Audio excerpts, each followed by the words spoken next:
So my webcam's not even working right now. It stopped working when I transitioned over to my drawing tablet. So we're just not even going to bother. I took myself off screen. And we're just going to look at this. We're also not even going to bother with the PowerPoint. We're going to go straight to illustrating this. And I hope you've got some interesting, multicolored pens or pencils, color pencils, something, markers that you can draw with. Because this concept has to take a while. We are simplifying a bit compared to the way I usually teach it, so I'm going to try to keep it simple for your sake. Now, we're going to need at the very least red and blue and probably something neutral like black and brown. And that's usually how this is going to roll. I'm going to start by drawing just a conceptualization of a capillary bed. Now, we haven't done blood vessel anatomy. So that's a bit of an issue, having this be a little out of order. But with a blood vessel, with blood vessels, your capillary beds, what we're talking about with this capillary bed is a simple squamous epithelium. And this is the smallest sort of blood vessel that you can possibly have. And that means that diffusion's a little bit easier here. So in the extracellular environment, you're going to have your tissues. You're going to have cells. So your cells, you know what, I want to do that in a different color. Let's do that in black. So your cells have their own fluid. So there's fluid here. The space between cells has a fluid. And then, of course, this space, the capillary bed, has a fluid. I'm going to go ahead and erase those. I just wanted to show you where they are. Sorry if you're drawing this and like erasing really, really fast to keep up with what I'm trying to do here. So you have these different cavities. Or not cavities, you have these different spaces. And fluid moves between these spaces. Fluid can leave the capillary bed. It can rejoin the capillary bed. Fluid can leave that extracellular matrix into the cell. Fluid can leave the cell into the extracellular matrix. And we've already seen some of those forces, right? We've seen how an isotonic versus hypertonic versus hypotonic thing can change the nature of the cell here. That can cause crenation, it can cause lysis. So osmosis is a really, really important force for how fluid's going to move between these three spaces. And I mean, there's even more spaces. Once you get that lymphatic system, you're now talking about 4 spaces. So we're really tracking how that fluid moves in medicine in general. If you have fluid in the wrong space, you have edema. So this is just the starting point to understanding a number of clinical entities.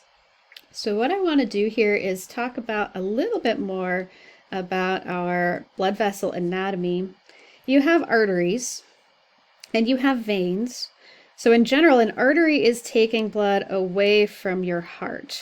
My anatomically incorrect heart over here to indicate that the heart pump is on this side. And over here, we are returning back to the heart. I am keeping this heart here. You can safely draw that.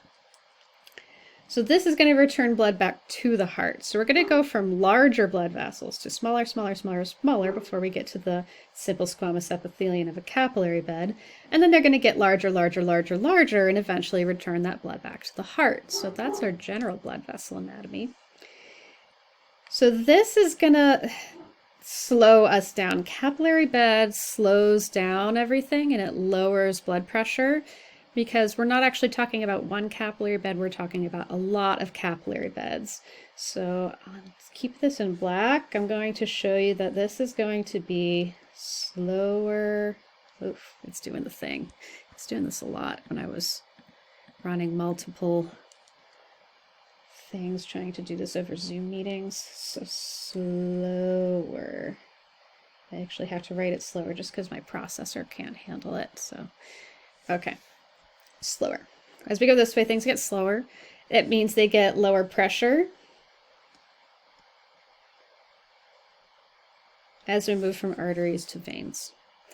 Now this is all capillary, this is all continuous, but this is the arterial. So I messed up some stuff, and I'm going to truncate this a little bit so that you don't write down the incorrect information. All right, so what I'm getting at here is that you have an arterial side and a venous side of your capillary bed. So on the arterial side, you have the heart pump behind it, and it's very, very high blood pressure here. But on the venous side, you've increased the surface area, you've slowed down everything, you've decreased the pressure, so it's actually very low blood pressure on this side. Now, blood pressure is, and this is how we're going to approach it in A&P, we're going to call it hydrostatic pressure. It's going to be related to something called hydrostatic pressure. What we're going to say is that blood pressure, acting as hydrostatic pressure, is going to be a pushing force. High blood pressure is going to cause a lot of push. And remember, these are a simple squamous epithelium, and water can make its way through the simple squamous epithelium eventually.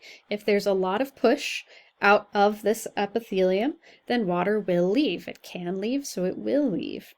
So this elevated blood pressure is going to cause a very large push effect and push a certain amount of fluid into the extracellular matrix here.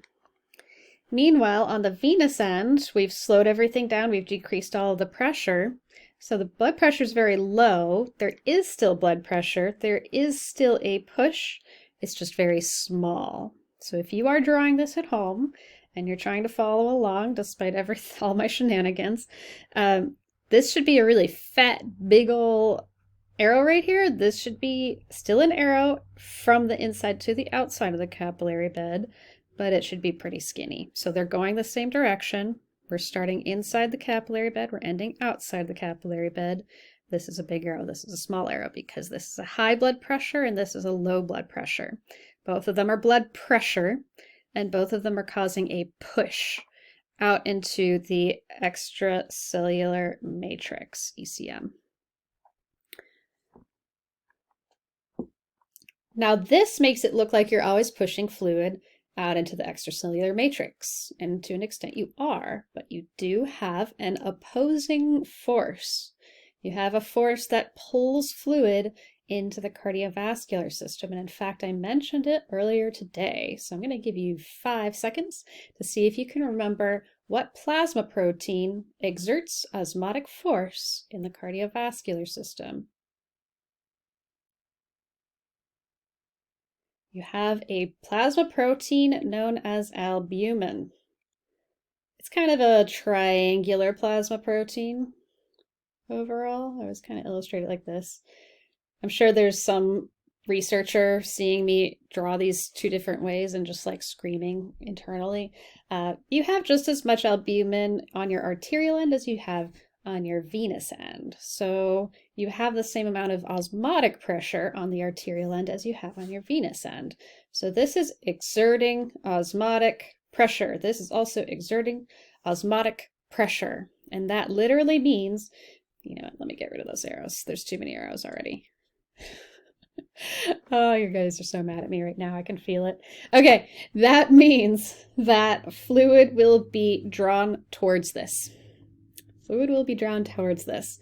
So on both sides, you're going to have a reasonably sized arrow of approximately the same size. Yeah, that's fine. Okay. Now, on the arterial end, let's imagine this is separate even if it's not. On the arterial end, we have a lot of push and not a lot of pull.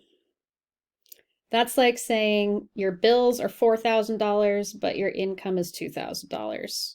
You lost money, right? Net movement is out, is how we say that in A&P. On the venous end, the osmotic pressure is actually slightly larger than the blood pressure. So your income was $3,000 and your bills were $2,000. So you can save a little bit of money, not really with those wages, but let's pretend. So you've got your osmotic pressure pulling, and it's pulling slightly more than your blood pressure is pushing. So the net movement is in. You get a little bit more back than you lost. So what this means as a whole is you lost fluid on the arterial end. You got most of that fluid back on the venous end. Blood pressure is higher than osmotic pressure. you lost fluid. Osmotic pressure is higher than blood pressure, you got fluid back.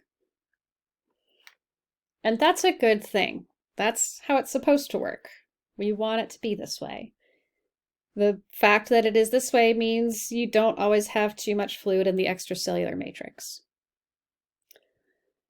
All right, that's the simplified version. There's actually, when I do this in my ordinary classes, I end up with 8 arrows, and I've got 6 arrows technically. And okay, well, there's more arrows than that, but I end up with a lot more arrows in the AMP level. All right, hopefully this helps. You might have to repeat this a few times, so we'll cut it off here.